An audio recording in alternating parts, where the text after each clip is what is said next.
that there was an issue with one of the streams. Yeah. But it looks like we're good. Okay. Are we good? I think we're good. I think we're rolling. They should have asked us first before they sent if they wanted to know if we were good, they should have asked us first before they sent the message. They should have asked. We'll tell you. They truly should have asked. Oh, there it is. There it is, baby. Look, Booyah. First one up on the. Oh, yeah. Doom affliction. On the doomy affliction. Oh, look, share to groups. I'm already. Here we go. I'm doing it. Hey, you want me to say them as I go? Yeah. I don't even know what it is. Okay. Half of them I don't know. Here we go. All right. Pastors Roundtable. Yeah, that needs that for sure. Forward, share. Yeah. Life Boost Coffee Experience. Share. It's called Life Boost. I mean, hello. Come on now. Underdog Entrepreneur. Jesus is the ultimate underdog. Share. Ignite Discipleship. Yeah, well, absolutely. The Apostolic Church, What D? That's all it says. Apostolic Church, What D? Private group. They need it. What D? Centralia High School Friends. They need it. I didn't have any friends. Lehman Family. The Lehmans need to know. How about Be Modest Boutique? Sure. Absolutely. Love for the New Testament. My God. Let's go. I mean, that's a perfect setup. Hey, Jam. Like jelly? I don't know. Let's go. Ford Super Duty Production Group. Hey, come on, somebody. All right. If you tell me to do it, I'm doing it. Do it. Ryan and Bethany's wedding. They've just had their first baby. Still got a group. Still got the group. So they're multiplying. They need it. Ooh, come on. It's not showing up on my page. I'm being shadow banned. What's the deal? Okay. How about United in Prayer? Think we ought to do them? Well, yeah. Okay. How about UPC Classifieds? Say, ISO, in search of disciples. Disciple makers. Okay. There we go. Academy. United in Prayer showed up. Did it? Okay. 2022 Super Duty Group. For real. How about Lifeway Lead Academy Families? Yeah. UPCI Ministry Connect. Yes. Our Best Story. Is that Kevin Beasley? I think it is. He needs it. Dough and Tips. Dough and Tips. Yeah. Do you know who that is? Lee and Jerry Anna Nalen. Well, there you go. Former NBA basketball player married to Jerry Anna Jones. Oh, yeah. That's right. They need it. That's their deal. He's the coach. He's the coach of the Terriers. Carbondale Terriers. That's right. New coach. Dude, hey, you know you're going to have a barn burner when you got the Centralia Orphans against the Carbondale Terriers. I know, right? It's dogs. The kid with no home is running and the dog's pulling his socks off. That's why his socks are falling off his ankles in the picture. Right. That's right. Let's see here. UGST alumni. Yes. Real McCoy. Yeah. No, I don't know. Real McCoy. That's 2019. I don't even know if they're even McCoys anymore. Fake McCoys. Trimmer Group. Share. Verge Engaged. That's Vanderstelt's group. Come on, man. The Forge. I don't know what they are. CMI World Changers. They definitely need it. Texas Bible College, Church Planner UPC. Bro, I'm hitting them all, dude. Hit them all. Class of 87 high school. Yes. Share. The last I saw, you were up to like 18 shares. Pentecost TV. Share. Lifeway Fight Club. Vernon Church. That's LJ Harry. Vernon Church. They're getting it. Okay. Weekend worship. Go. Yes. Word share. Yes. Church media and sound. Absolutely. Parenting in a tech world. Come on, let's keep going. AKC American Bauble Club.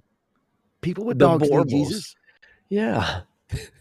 Tupelo if you get attacked by a Bauble, you're going to need some of this. Tupelo Children Mansion? Well, yeah. Well, might as well. And then how about the Dillingham group? How about them? That might get a little confusing. Everybody might get real confused. That sounds like David a Wiltshire. Opportunity. That's a perfect opportunity for a share. I shared it to every group I belong to. That is beautiful, man. I love it. I love it. Well, if you're a part of an odd group that you don't think this matches, now we know why. You are special invitation from Ken Dillingham Jr. III. Those of you that are in the Ford trimmer group and you're seeing this and you're like, what are you doing? I just thought I would, here's the deal. I thought I would shake it up a little bit. You got these newbies on there that are talking about, should I change my trimmer shocks and springs out? Should I get an airbag system? How should I modify this or modify that? And it's the same stuff. And it's just the newbies keep asking all those same questions. So I'm just simply giving you an opportunity to have a little spiritual conversation. Let's talk about the church. And if you don't like that, you can just scan on past it. It's going by. Yep. It's going by. I love it. Well, while we're doing that, others can do the same thing. Shad Holly, get on there, Bubba. Shad, come on, Bubba. Get on there and share to every group you got. Every group. I don't care who they are, what they're doing. Share it to everybody. The Holly family reunion group. Do you know Brother Holly from Texas? Brother Holly. I know who he is. I don't know him personally. He was so amazing. I wonder if Shad Holly is related to the late Brother Holly. I would say, yeah. I would say probably. Everybody's connected somehow, right? Related. What was his first name? What was Brother Holly's first name? E.L. Holly. Was that it? Uh-huh. He was Spanish. El Holly. No relation? Come on. Claim it anyway. Yeah, no, you're supposed to just say, distant cousin. I'm sure distant cousin somewhere. Distant somewhere distant. If he was like Edward Leonard Frank Holly. Bro, you can't. You can't, bro. You can't do that. These guys that do the initials. Our feed is going to get shut down here in just a minute. That's Jay. That's what I'm talking about, Jay. Back when first names were single letters. That's what I'm talking about. Isn't that funny? Like our pastor was R.G. Eskridge. R.G. That's R.G. Eskridge. You had to go by. You had to go by that. That's why we go K.G. Dillingham Jr. III. That's more. You're more spiritual. I don't even have a last name though. KGD Jr. the third. That's your last name. All right, we ready to rock and roll, bro? Let's go. Let's rock and roll. We'll get a little bit. Hey, of a late start today, let's ask Jay Jones what his middle name is, so we could call him like Jay. I hope it's like John. Yeah, Jay. Then it'd be like 3J. Hey, if it is, we'll call him J Trip for triple. Call him J Trip. 3J, let's go. Come on, man. What's Jay Jones' middle name? We should have J a poll. Cubed. Let's have a poll. Oh, JS Jones. JSJ. JJ. JJ. What was the guy from SP Holly? SP Holly. There we go. What was the guy from Good Times? JJ. You say Dynamite? Jimmy JJ Walker. Jimmy JJ Walker. That's it. Dynamite. Dynamite. I used to have a doll that you'd pull the string and he'd say Dynamite. Yeah. The other day I was actually, believe it or not, the other day I was actually prepping for Hogan's Heroes that comes on at 10 o'clock. And I was greatest of all times, the GOAT. And so just before it came on, I can't remember what's before it, but anyway, Jimmy JJ Walker was actually on there. He's yeah, I've seen that where they have the old people doing that, like from 70 shows doing the commercials. Yeah, I've seen that. He's like, I used to be Dynamite, but now my D has turned into dentures. And I got a spot for you. That's awesome, man. Dentures by mail by Jimmy JJ Walker. Jimmy JJ Walker, man. Dentures by mail. Oh my word. So yeah, all right. So we better get rolling. We better get rolling before we get off on Sorry. 70s show because I can roll on 70s and 80s shows all day long, bro. You know you're Let's a go. latchkey kid when you can roll out all that information. I can know. sing. Jay Jones is right though. Hey, Jay Jones is right. It sounded like a nine-week revival. J.S. Jones. We got evangelist J.S. Jones coming. Come on, somebody.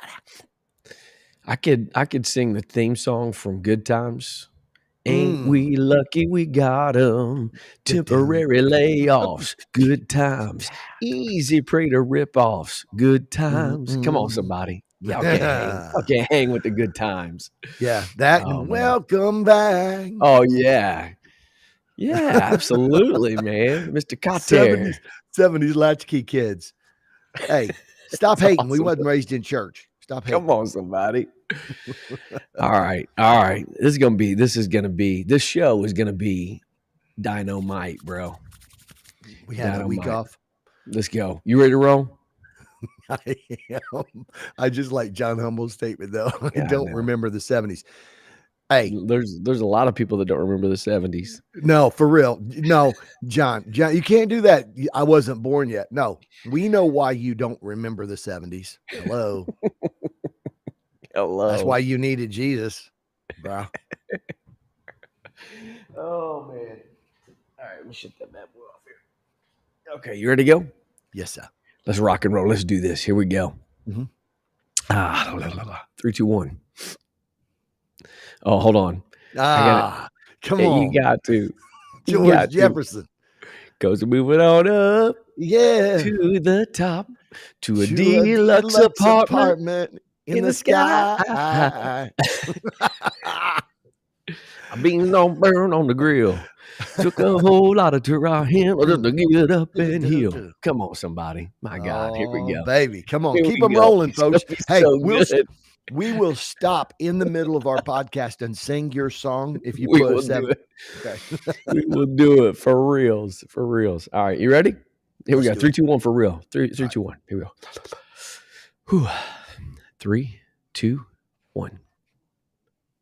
Hello, everybody, and welcome to the Mobilized Church Podcast. This is Chris Dillingham, alongside my big brother, K.G. Dillingham Jr. III. Initialized.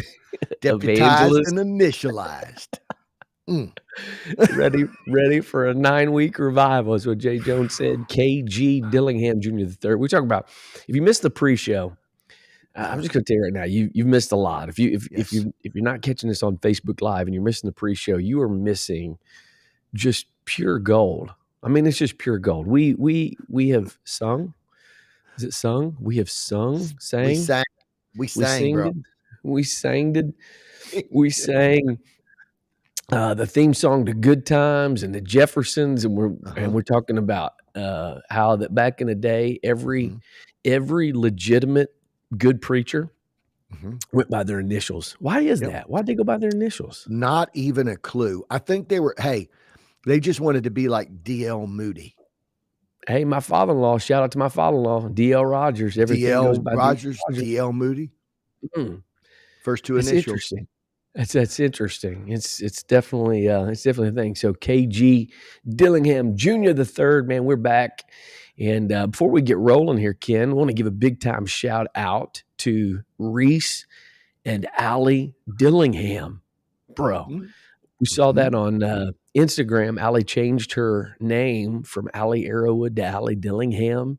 Yeah, it's kind of a weird feeling, you know. It's kind of weird to see that. But this weekend, beautiful wedding in gorgeous, bro.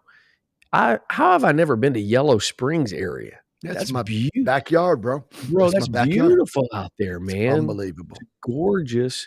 Of course, there were winds about 127 miles per hour, but other than that, it was a gorgeous wedding. So big time shout out to our producer extraordinaire, Reese Dillingham and Allie Dillingham.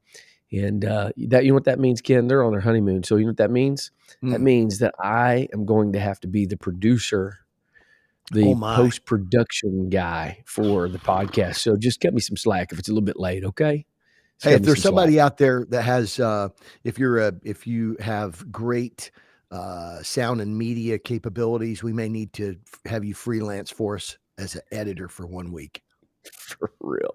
Just for a week, man. And he does such a great job, and it's always super smooth, gets it out there pretty quickly, gets it out there usually that day, if not by the next morning for sure. And so big time shout out to those guys. Appreciate everybody that helped us celebrate their wedding. And so I'm recovering. I'm recovering. And we're looking forward to a great show today, bro. We got people. You have shared it. You have shared this this Facebook Live to, I mean, so many groups that are going to be wondering, how in the world did I get this share? But you never know who's going to fall in the hands of, right? That's what I'm saying. I mean, the thing about it is you sometimes you got to put yourself out there. You got to go out on a limb if you're going to reach people. Go out on a limb. That's it. That's right. That's the bottom line. So we appreciate everybody that's joining us live this morning, and you can do the same. People can do the same, right? Why not? Put it out, reshare or share. Well, actually, if they would, it would affect the algorithm.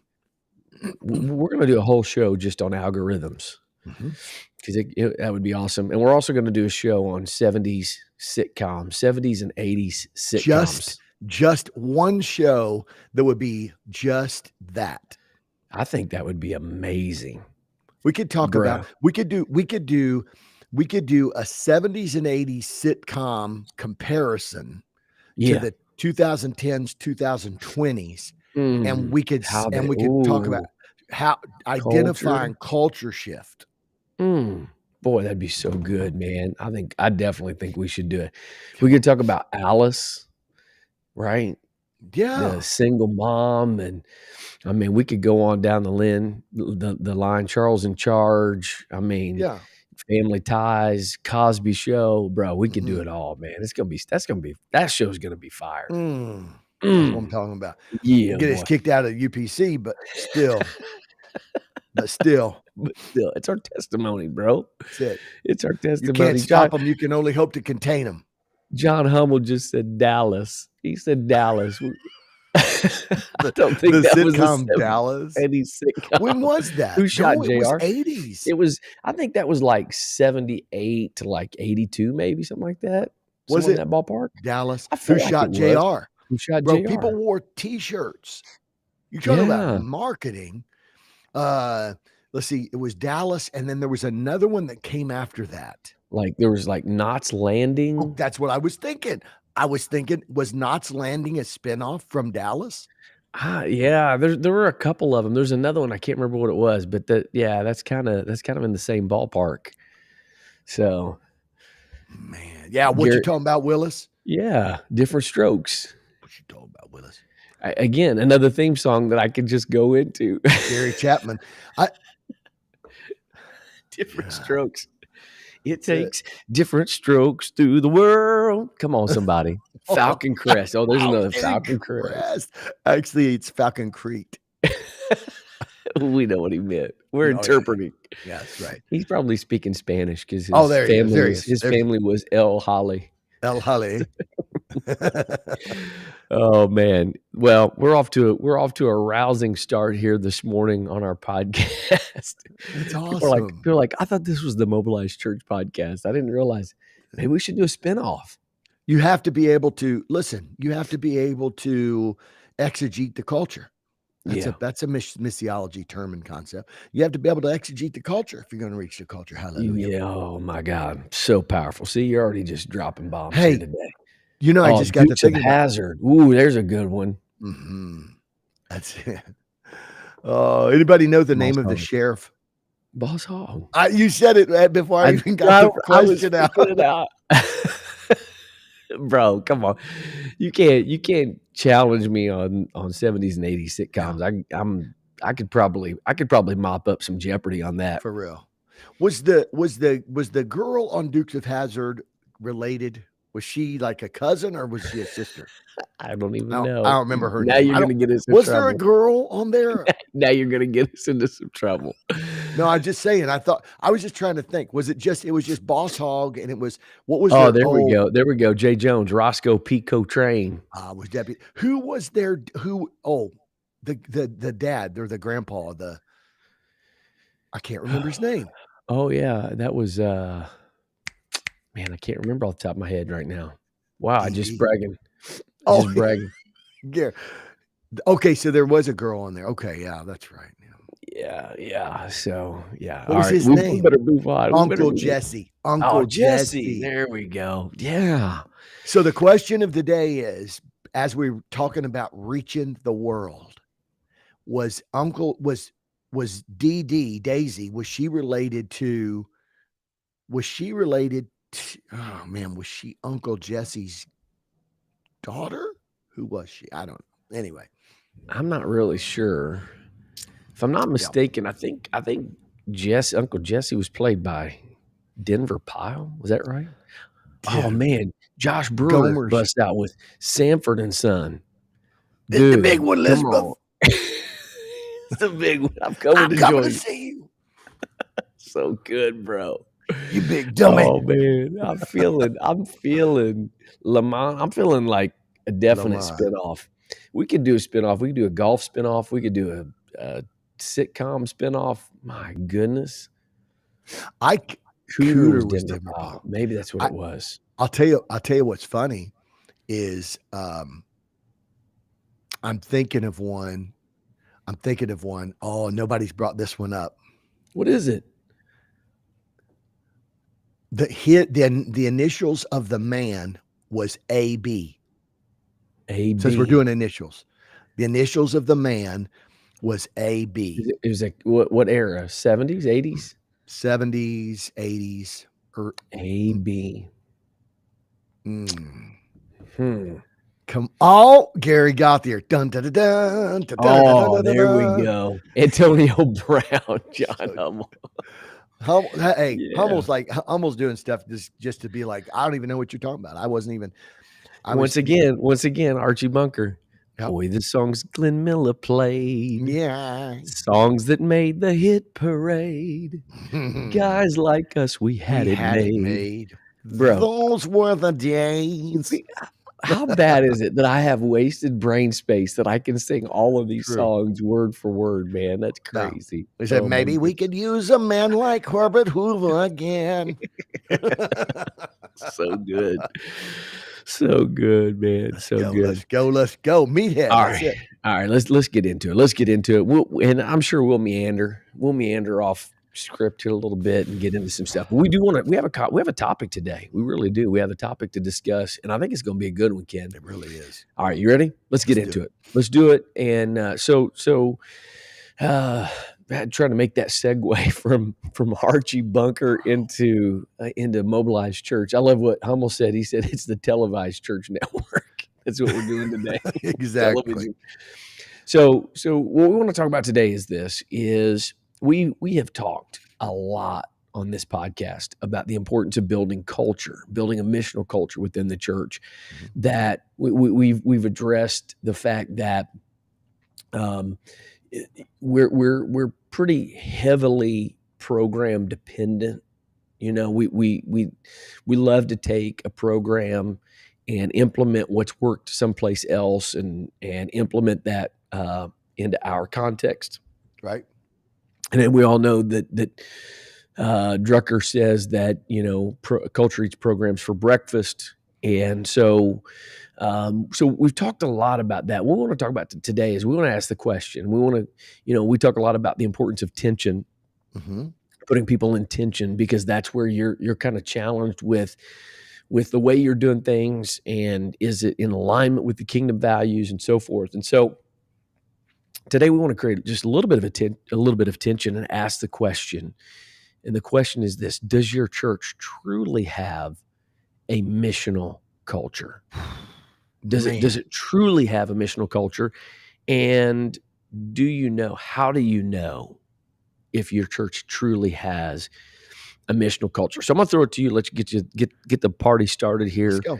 About this idea in this context, question about, do we really have a missional culture within the church? Man, that's so awesome.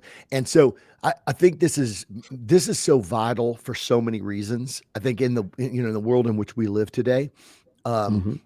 there's less and less interest by more and more people, less and less interest in the things that the church could do, like what can the church do to get my attention, or what can the church do to,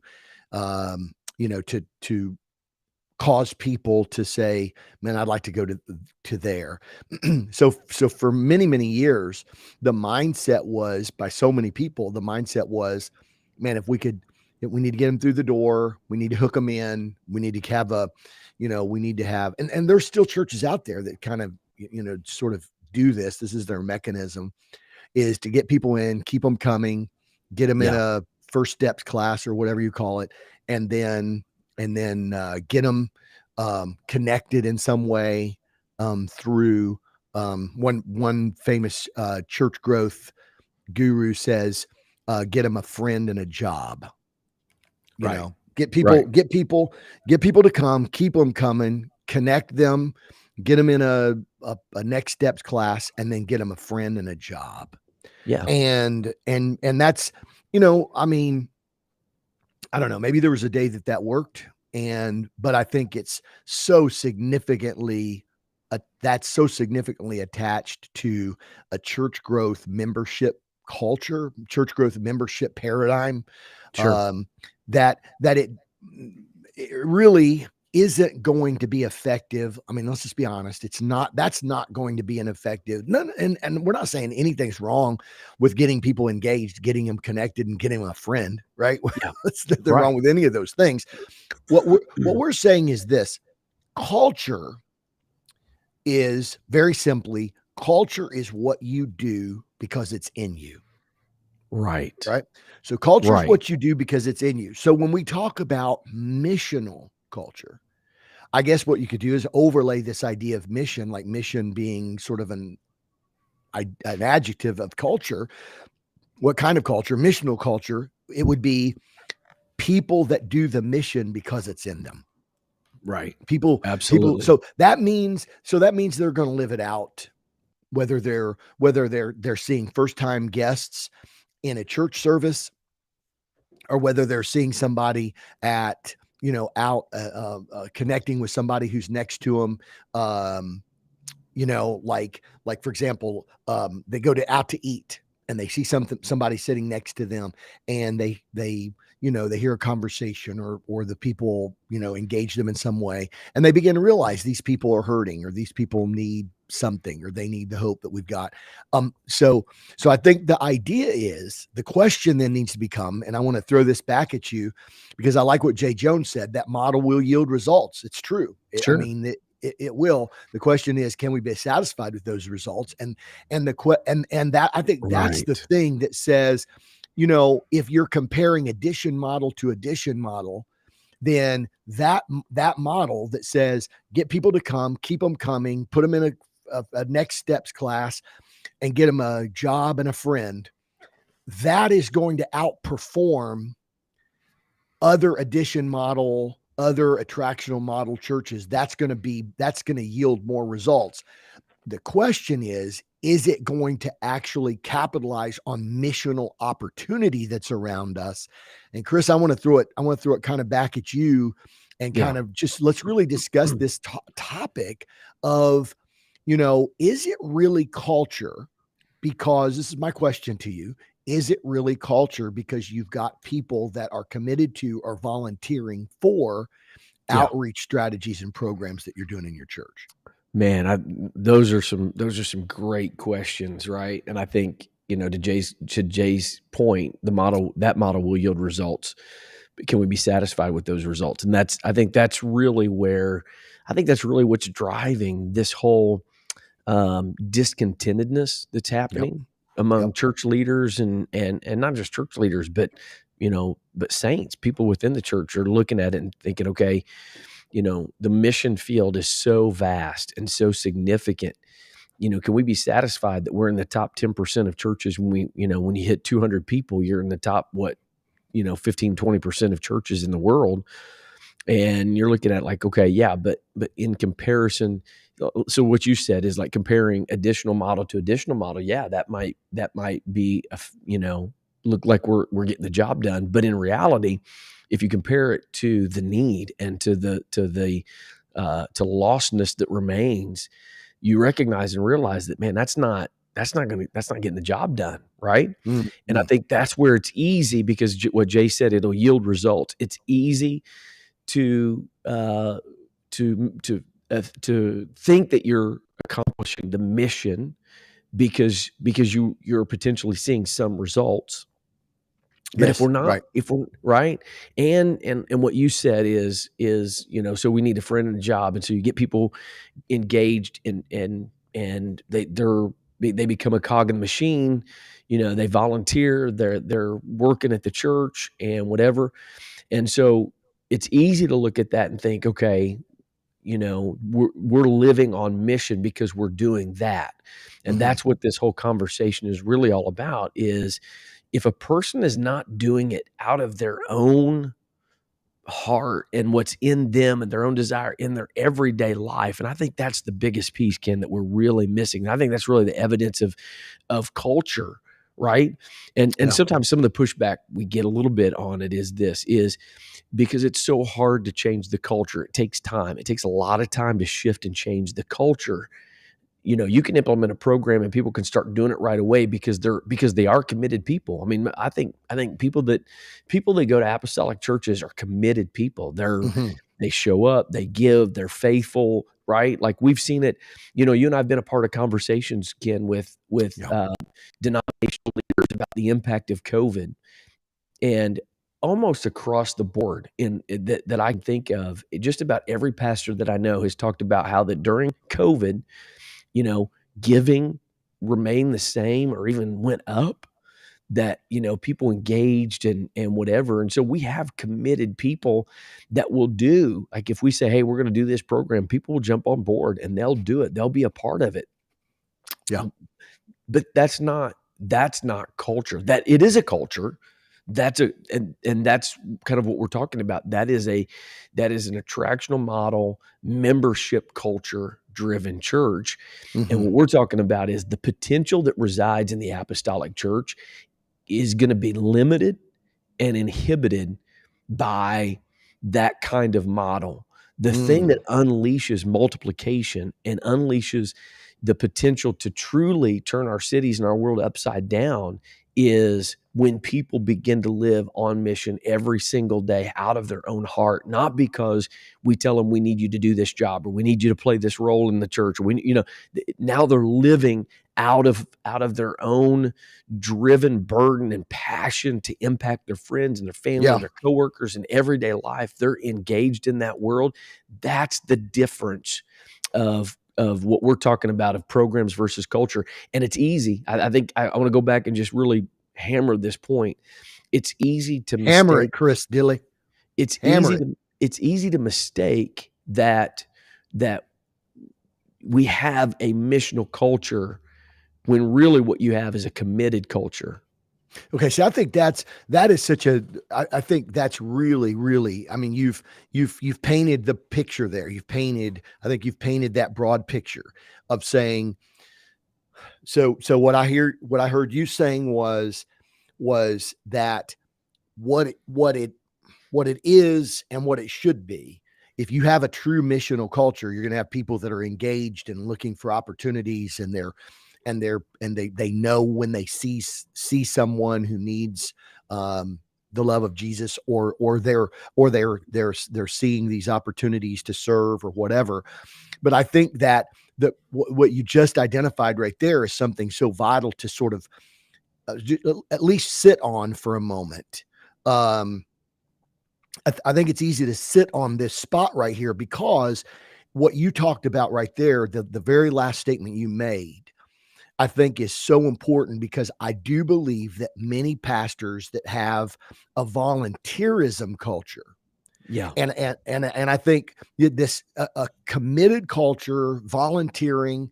You know what? You could get people to come and keep them coming, experience God, have an experience with Him.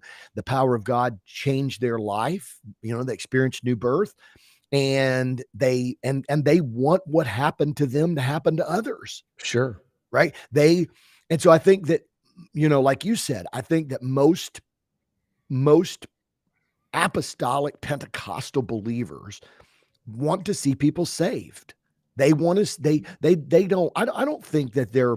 I don't think that there are believers in any churches. At least the vast majority would say, I want to see people saved. I want to Sure. see. I want to see Absolutely. the lost redeemed. I don't want to see anybody go to hell. And so I think that the couple of questions is, why then does that not equate to personal missional living? Right? Like what? So the real Yes. question is, okay, so Yes. if you could say, we don't have any statistics in front of us, and so we can make up our own right here on the spot. Um, but I don't know that anybody would disagree if I said, that well over 90% of people that are mature saints in churches, um, that well over 90% have a desire to see lost people saved. They have a desire to see people transferred from the kingdom of darkness to the kingdom of light. They want people to be transformed. They don't want to see them in their bondage. They don't want to see them burn eternally in hell. They they Sure. they want to see them move from the hell column to the heaven column. Sure. Um, but unfortunately, I believe that so many people see the mechanism for that to occur as something that happens inside the institutional structure. Man, Yes. like I sure wish that Yes. there were more people. I wish there were more people in our community being saved. I wish there were more people in our community going from darkness to light. I wish there were more people that are now bound for hell that would be bound for heaven. And we just can't figure out how to get them to come to church. And that's what we Right. hear over and over and over. All the time. Yeah. All the And so time, so bro. I think that's the thing where that last little piece, Chris, that you hammered on, I think that is so vital, because I think that's such a frustration with both pastors and church church members, is this idea that says we want to see people saved. We want to see the church grow. We're just not having any guests. Yeah. We've Well, tried this and we tried that, and. sure, absolutely, and I think you have people that they want right, they wanna see revival, they wanna see lives changed, and so we're the ones that have created a culture, the volunteerism culture, right, which says, "Come and serve and give your time," some of your what's probably, the most challenging in our era, which is our time commitment, because everybody's so busy and we've got so many things going on. And so come and give that time to, within the church, because again, that's the culture we've created, where most of the mission happens inside the walls of the church. There you go. And so I think that's evidence that we have people, sometimes we can, we've heard sermons and we use guilt a lot of times to try to motivate people to go outside. But the reality is, we've created the culture where we've said most of the missional work happens with inside the walls of the church. And sometimes we do good lip service, but our actions say something totally different. So we've created this culture. So you have committed people, right? They're faithful in Mhm. giving of their tithes. They're giving, they're giving of their time and resources and all of those things. So that, I think that demonstrates that they do have a heart, Right. but they don't know what to do. So they don't know how to engage their neighbors. They don't know how to engage their coworkers. They don't. And you and I, one of the kind of the eye-opening experiences that we've had going through this journey ourselves is how limited our connections are outside the church, right? Yeah. Like most people, if you did a survey or a study and asked them how many deep, meaningful relationships outside the walls of the church do most people have, and the reality is most of them is pretty limited. And so, what is that evidence of? That's evidence that the culture that we've created has actually hamstrung Yeah. people. They don't know how to live on mission. They don't know how to engage their world. They don't know how to engage their culture. So what do? We try to find artificial mechanisms and means to supplement places where things that should be happening naturally are not happening naturally. And the Okay, truth is, yeah, well, let me ask you a question, because I want to ask you a question, and I want to ask this to our audience. And I really honestly want this to be something that's considered, because I want to really land on this, because if this isn't something that we sort of grab, then yeah, people will just dismiss everything that we say next as mhm, simply, well, just, it's just a different methodology or whatever. In other words, if people don't really yes, grasp the problem and recognize it, then people won't search for the solution. So yeah. my question is, this is for the audience, and even for you. Um, why don't sermons about reaching the world, we've heard hundreds of them, or why doesn't a desire to see church growth result in a missional culture? Man, that's a great question. Why That's a don't sermons about reaching the world, or a desire to see your church grow, why don't those things result in a missional culture? man, that is a powerful question. I think so. I'll just take a stab at it a little Take bit a here. stab. I was kind of trying Come on to with the hesitate. comments, man. I Yeah, I want was the going to comments hesitate to and go. let people give some comments there, but so I think a couple things.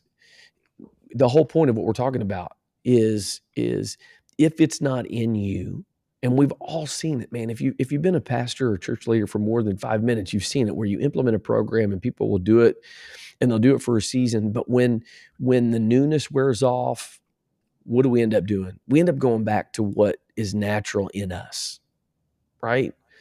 And so if we're just doing a program, and especially if you're doing a program, so you kind of have two different things that happen a lot of times. You have a program you implement and you see immediate results, Mhm. but because you don't, and this was kind of our experience, you have immediate results, but you don't have the right culture. And so that's not sustainable long term. It'll work in Okay. a moment. And so that actually becomes more demoralizing, right? Okay. The flip side of that is sometimes you have a program that maybe works somewhere else, you implement it and it doesn't work the way that you thought it was going to go. That becomes demoralizing because again, you don't have the culture where it works someplace else. Might have worked because they had a different foundation, a different culture to build on, and so it worked there. So I think that's one thing with like programs, implementation of programs that cannot produce a culture within us because it's just artificial. And anything artificial, like I mean, we go on down the list of all the things that are artificial are never as good as the real Right. thing. Right. So the second piece there with like preaching, I think preaching obviously moves us, right? It confronts places in our lives that need to be confronted, but it's the Jesus model. Jesus obviously preached the value system of the kingdom. Right. Okay, he Mhm. he, he preached, the Sermon on the Mount, probably the greatest message ever preached, laying out this is the value system of the kingdom. He did it to the multitude. He did it to the masses. But what did Jesus then do? Jesus then pulled in the most disciplable people and started practically applying. Look, this is how you apply this value system. This is how you apply it into your life, right? Yeah. And so Jesus understood you can start moving people towards disciplability through preaching and teaching and start to identify who's the most disciplable out of that, who's drawn to that, who's willing to take the actions and the steps and whatever. But real change happens in that smaller setting, right? Dan Greider, more time with fewer people produces greater results. And So, this is where hold on. Let me pause you right there, because I think okay, that you just hit a point, and I think we need to stop and unpack that a little bit. Um, so what I'm hearing you say. So the question was, why don't sermons and reaching the world, or desire to see church grow, result in missional culture? Right. So I get the piece about artificial. Right. I get that, but so if I'm hearing you right, what you're saying is that sermons, and we're seeing this even in some of the comments, right? Some people talk about preaching produces a momentary emotional response. Yeah, Gary. Right. Gary Gauthier said that. I heard, I saw Jason West said that sometimes we pray off that inspiration. It's an anointed message. We go and like it's something that's supposed to affect us, like about like having a burden. You should have more of a burden. Somebody said there's no action that's associated with it, right? In fact, he followed up with that. So Jody Schlotman, because we have conflicting messages. We preach growth and reaching, but we preach separation from the world. We don't know how to separate without insulating ourselves. So I think all of those things are factors. What I'm hearing from you, what you're saying is that it almost sounds to me like what you're saying is that oftentimes the sermons and the burden that we're presenting to them, the application to that, or the impetus, the motivation for action is to say, okay, now here's where you can get involved. And is that what you're saying? Yes. In other words, what you're saying is we're providing them strategic, institutional, structural. We got this new strategy and this new outreach thing we're doing, and so on and so forth. And so what happens is people begin to act on the burden, and then the church provides these artificial frameworks rather than saying, let me show you how to go become a missionary where you live, work, and play. We're saying, here's how you do it. Yeah. Well, I think it's two things. I think it's that when you preach those things, you're creating an emotional response. You're getting them to change, and then there's no follow up. So because there's no like direction. Again, what we do is we create an artificial means. This is kind of like the idea, and I'm not throwing shade, but like, there's the big small group movement. Man, everybody's got to go. We got to go small groups. Everybody go small groups, and I understand the reason behind that. Right. And I'm not against small groups, but that's a mechanism to say, how do we take the concepts and principles that are taught at a very high level when you're preaching and teaching? We've all preached something that somebody hears and they totally misconstrue what we said, or they they don't know how to apply it or whatever. And so the preaching I think the preaching definitely moves people. It moves people to a response. It moves people. It confronts them with their issues. To an emotional response or an action response? Well, it could be both. It could be both. I think it can move them. I think it can move them to both. The problem, though, then is, okay, it moves them. Now, what do? So what I'm saying is, if you only have a culture that is commitment level, which is membership level, their only outlet for that is volunteerism. Their only outlet is be involved with this or be involved with that ministry within the confines of the church, versus a culture that says, okay, as you move people with preaching and teaching, now we're going to model behavior. We're going to demonstrate for you. We're going to show you. We're going to pull you in close. And we're building a culture so that now you're living 24/7, 365 on mission, looking for people who are disciplable and open. So I think yes, I think our culture has been very heavy sermon oriented to move people to this, right? But we don't, because we don't have a missional culture. Right. People don't have an outlet, so they get frustrated. So good, dude. Right? Hey, let me tell you something really crazy. Can I throw something out at you? I had a conversation with somebody recently, and there was not a person in your church, and it wasn't a person in my church. It was just it was a person. Yeah. And this person expressed a frustration that churches weren't having revivals much anymore. Okay. That's what this person said. I'm just so, I just don't think we want to reach the world. That was what they were saying. They'd heard, this person had kind of heard a couple of things that we do. And they're like, ooh, I know you and your brother are really talking a lot about, the mission and reaching people and whatever. You know what my frustration is? That's kind of what this conversation sounded like. Sure. Okay. I said, what is your frustration? The churches don't even have revivals anymore. And when they do have revivals, it's just bringing somebody in to preach on a Sunday. That's not a revival. That's just a guest speaker. Right? I'm like, well, I agree.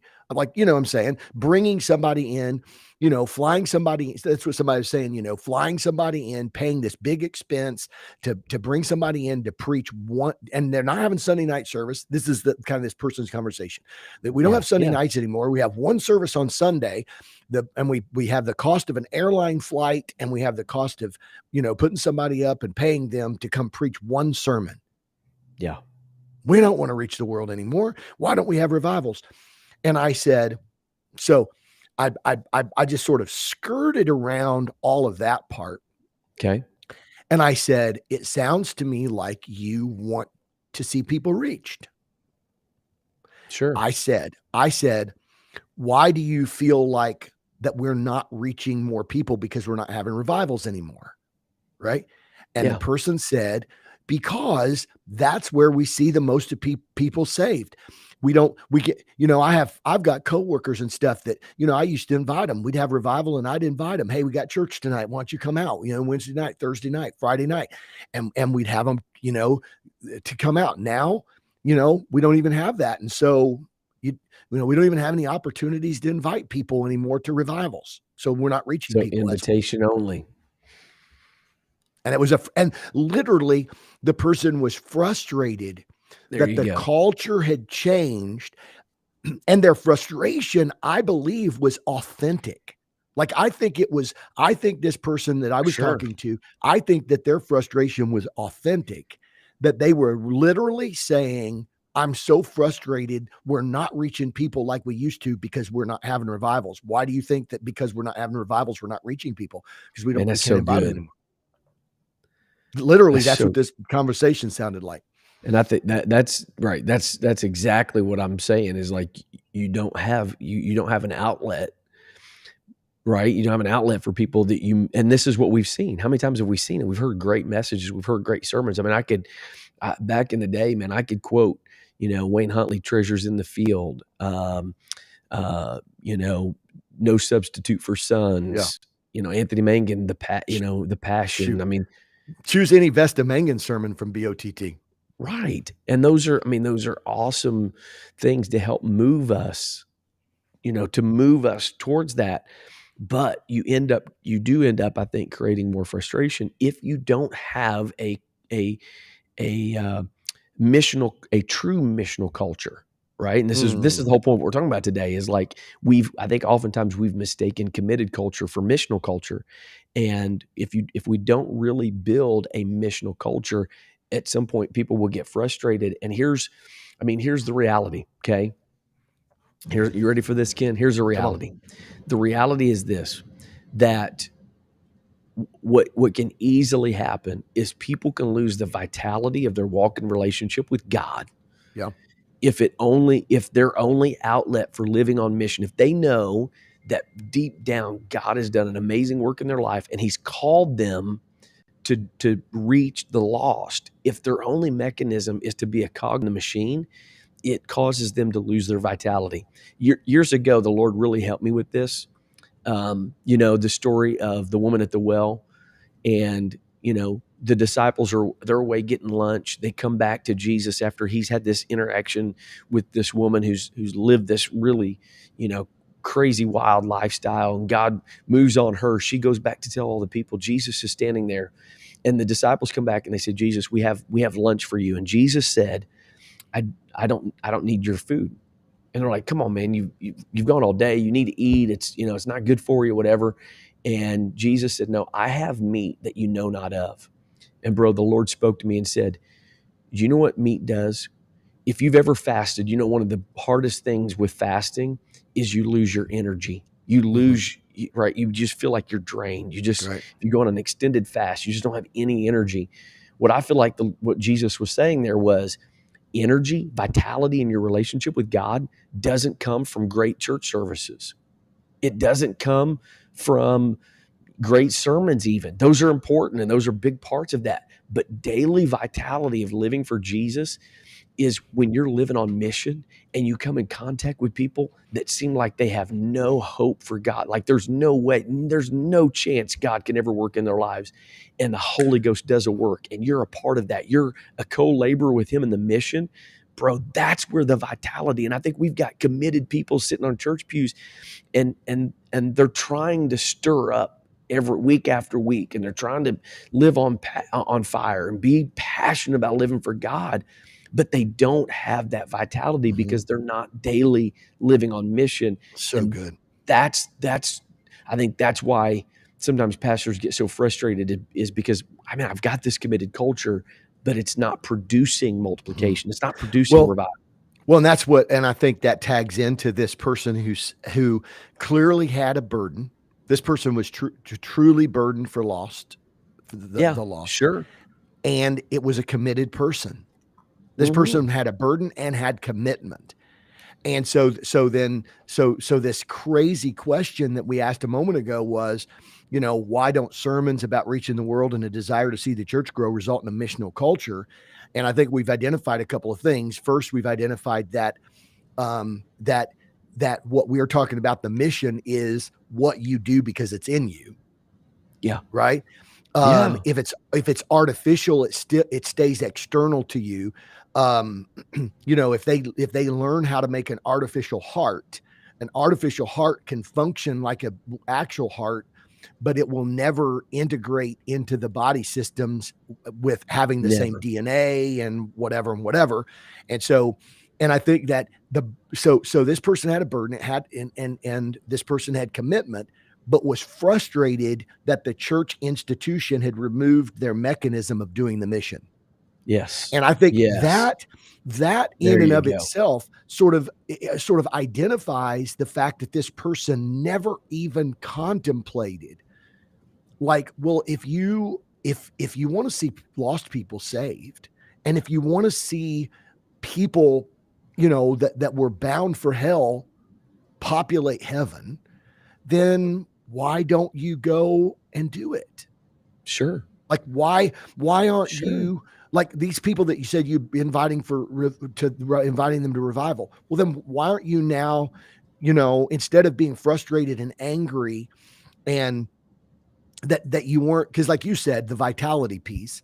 So I think frustration and whatever. So the question is, why don't you bring that person to your home?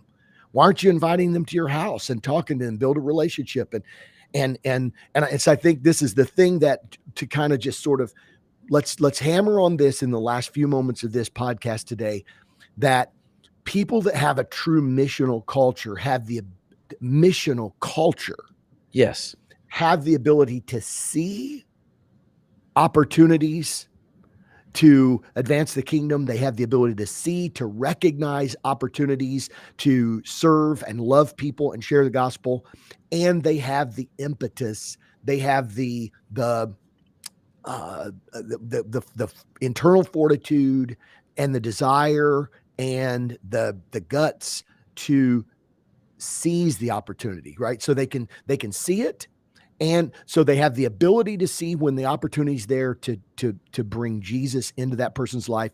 And they also have the drive and the gusto and the guts to go into that. Yeah, absolutely, man. Absolutely. I think that's so good. And I think, kind of, so I was recently talking to somebody, and they were telling me about a person they got connected with. And this person, had been involved in drugs and kind of living the street life and doing all that kind of stuff and different things. God got a hold of their life, radically changed them, and they started doing just out of their own deal, they started not building homes, but renovating homes and helping people with addictions, where they could come and have kind of a transition home until they get on their feet and all that kind of stuff, whatever. And, I got to thinking about that. It wasn't a ministry that ran through the centralized governmental agency of the church. Right. It was something that was birthed out of his own passion. It was something that he wanted to do. And I think that's where sometimes we've lost, right? Yep. Right. How do you navigate, this tension between, governmental structure of the body of Christ, because there is very clear, right, guidance and instruction about spiritual authority and all that kind of stuff. And that's very clear, but also unleashing the power of the individual to go do the mission. And I think that's where oftentimes we've lost kind of some of the potential within the body of Christ, because the truth is my burden to do that is never going to be as strong as somebody who's been through that and gone through that. Right. 100%. No matter how missional I am, it's never going to match his, because that's what he's been through. I'm super passionate about helping kids that have gone through divorce and, had the opportunity to counsel and work with many children. Why? Because that's my experience, and I have a burden and a passion to do that. So finding that balance of like, okay, how do we remain submitted spiritual authority, but also understand our responsibility to, take my experience and use that as an opportunity. Like I was thinking yesterday, Ken, I was thinking about, Jesus wants my story to be his story, right? So what he does in me, I share what God has done in me. It's the story of Jesus working through me and in me. And that's the culture we're talking about. When you start building that kind of culture, now you don't have to motivate people to go to Saturday outreach. Now you don't have to let me can I tackle something? Go do it, man. Okay. I want to tackle something, and I'm not criticizing this statement at all. Okay. I'm just critiquing it. I'm like, let's have this discussion. Okay. So somebody said there's nothing inherently wrong with systems. God created a nervous system, lymphatic system, digestive system, etc. Okay. But I want to nuance that a little bit. Okay. Because all of those systems operate organically. They operate because they were designed to operate there. Okay. But you can't cause the lymphatic system to be part of the nervous system, because it's not organically, genetically designed to do that. Sure.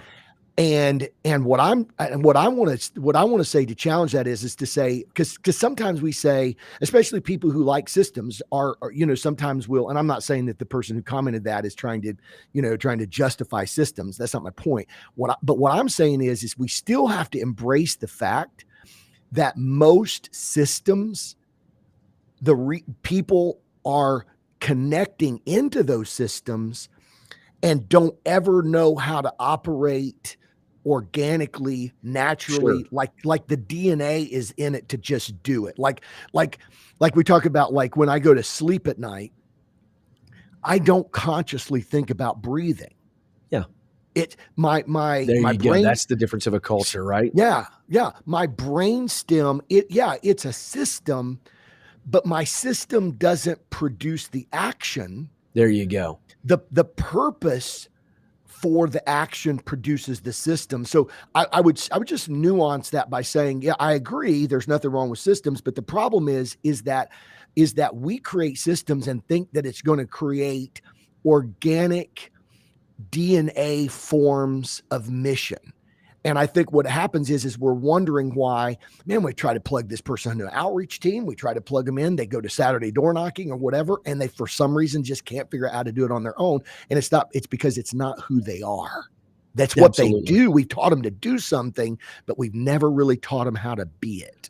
Well, and it's what Jay Jones has said a lot, right? Which is, we have created systems where the mission has to serve the system. Right. When in reality, what we need systems that serve the mission. There it is. Right. So I think that's what Jay's saying is we're not saying anarchy. Right. Right. We're not saying the mission should just be total and complete. And that's what I was saying with that tension about governmental structure and whatever versus this kind of free individualism and whatever. And I think that's what Jay's saying is systems that facilitate the mission are organic systems, right? Allows for flexibility. Systems when you have systems that the mission serves the system, they're typically very rigid, very structured. And if it doesn't fit into that box, then it's no good. It can't be used and blah, blah, blah. But when you have a system that serves the mission, now all of a sudden something comes along and it may look unique. You and I both have had experiences in our local churches where it doesn't look like traditional church growth. It doesn't look or whatever, church plants, but it's missional overflow that has popped up. And because we have systems that serve the mission, we can now facilitate that in such a way, rather than say, well, that's not how we do it. That's not what we do. So we're going to try something else, or try to force it. That's typically what we try to do, is try to force it into our systems. And then it falls flat on its face. So, right? So would you say in some ways what happens is we preach sermons, we need to reach the lost. We need to do these things. And then what we do is you have some kind of strategy or some program or something, and then say, now you need to volunteer into this. Yeah. And the problem with that is that the church having, we've seen it if it worked, it would have worked by now. Sure. If creating a burden and then creating an outreach system and then plugging somebody into that outreach system created people who had the ability to then naturally and organically live that out in their own life outside of that system. If it worked, it would have worked by now. Yeah. You know what I'm saying? If saying, well, we have an outreach department and we've got all these things and we've got burden, but then people go to work and they just don't even recognize hurting people at their work.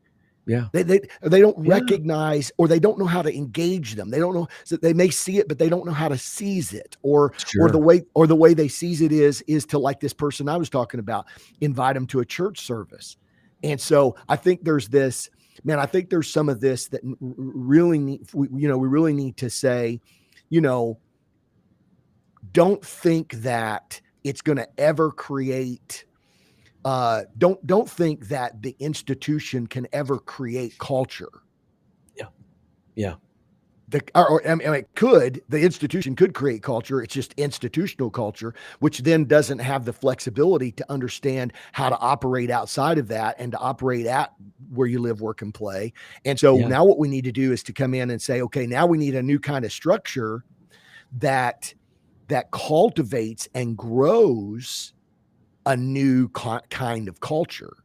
Yes. Which is why so many times when we talk, it may sound like what we're saying sometimes is to say, you need to just pull the plug on your church systems. You need to pull the plug on your institutional stuff.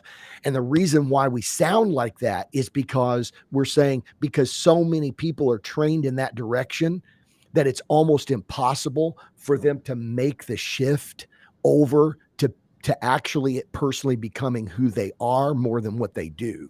Yeah. And that's why we start with the be the disciple component, right? Before you can make disciples, you first have to be the disciple, because you have to let Jesus change what you care about. And that's, so here's, I want to issue a little challenge here as we wrap up, Ken. Okay. Right. Here's my challenge. All right. Let's go. To individuals and church leaders. Here's the challenge. Take a look and do an honest evaluation of your own personal life, and if you're a church leader, the church you're a part of, church that you're leading, how do you know if you have a missional culture or just a committed culture? So good. And here's so what I would say is the evaluation is this: do you have if not a majority, a strong core of people that are daily identifying opportunities, they're seeing opportunities in their world, and then they're taking advantage of those opportunities. Seizing. Right? So the seeing and seizing component, are they seeing opportunities to live on mission, and are they seizing those opportunities in their everyday life without artificial structure or system in the church? That's it. If they're doing it. Thank you for joining us today, everybody. That's it, right? Mic drop. It's it. That's it right there. If they're only doing it at church, if they're only doing it in, when you have a Saturday outreach or whatever, then you have a committed culture. If they're daily living where they're building relationships and they're seeing potential where the Spirit of God is moving on people or God is drawing people, and then they're engaging in those, now you have a missional culture. So good. And the pastor who says, well, that's the reason why we do this stuff. That's the reason why we have the programs. That's the reason why we have an outreach team. That's the reason why we do these things, because people aren't doing it on their own. And so we've got to create an environment. If they're not doing it on their own, we got to create an environment for them to do it. And what we're saying is, come on, man. No, to borrow a phrase from our president, come on, man. It's no, don't say if they're not doing it, well, at least let's create an opportunity for them to do it within the institutional context. We're saying, no, let's back up and ask, okay, then if they're not seeing those opportunities, if they're not seizing those opportunities on their own, outside of whatever it is that you've got for them to plug in at the church, if they're not doing that, then how do we get them doing that? How do we help them, show them? How do we cultivate it? How do we grow that into our church so that it becomes our culture? Man, that's so good. That's so good. Well, we covered a lot of stuff today, bro. All the way from Archie Bunker and Good Times, all the way down to mission living and missional culture. Good. So you just never know. That's so good. I just put a bow on it. I think that's it, man. We want to create that tension, just to say, like, don't reflex to a program, reflex to a culture.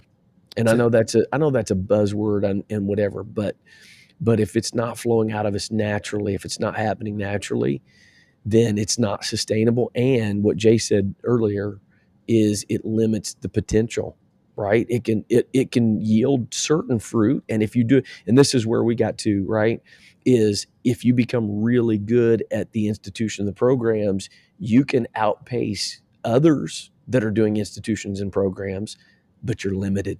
It just is never going to fulfill the potential that we have within us. And we believe the reason we're so passionate about this is because we believe that the Spirit of God in us, laboring, we're co-laborers with Him. The Spirit of God in us, bro, the potential is limitless. We can truly see our cities turned upside down. See, let me, Jay Jones, one last little statement. I think this is awesome, because here's an example of an organic system.